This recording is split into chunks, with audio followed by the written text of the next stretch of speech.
allons maintenant corriger effectivement les bulletins de paye des apprentis puis des stagiaires. Tout d'abord les apprentis. Premier apprenti, Antoine. Antoine, en fonction effectivement de son année d'apprentissage et de son âge, il a droit à 61% du SMIC, ce qui fait 939,06. Il a également été absent, absence événement familial.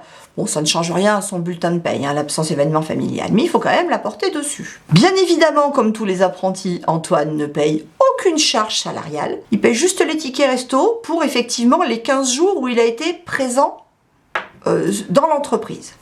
Et donc l'entreprise également paye les tickets resto pour ces 15 mêmes jours. RAS en ce qui concerne les charges patronales. C'est tout ce qu'il fallait dire effectivement sur le bulletin d'Antoine. Ah si effectivement le pass est à 0, bien évidemment c'est extrêmement rare que pour un apprenti le pass il soit positif. Mais bon.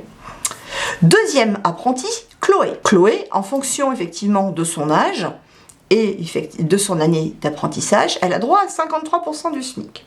Ce qui fait 815,91. Elle a été malade 3 jours, donc il faut bien lui déduire les 3 jours d'absence. Comme tous les apprentis, elle ne paye pas effectivement de charges salariales. Les charges patronales, quant à elles, sont identiques à celles d'un salarié pour la même rémunération. Thibaut, lui, est à 55% du SMIC. 846,70.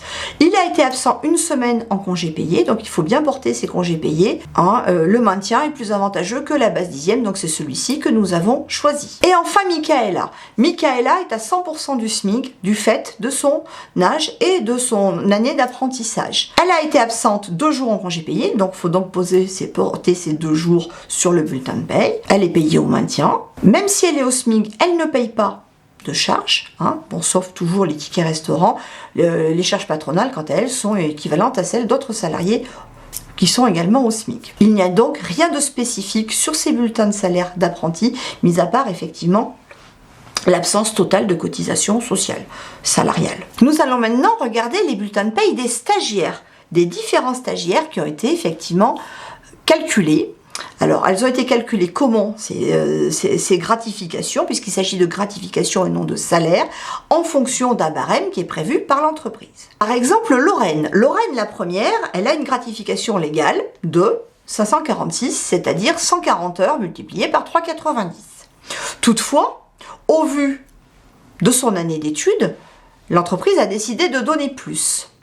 Et donc, c'est sur cette gratification complémentaire, donc de 531,62 €, que vont être calculées toutes les cotisations sociales et patronales.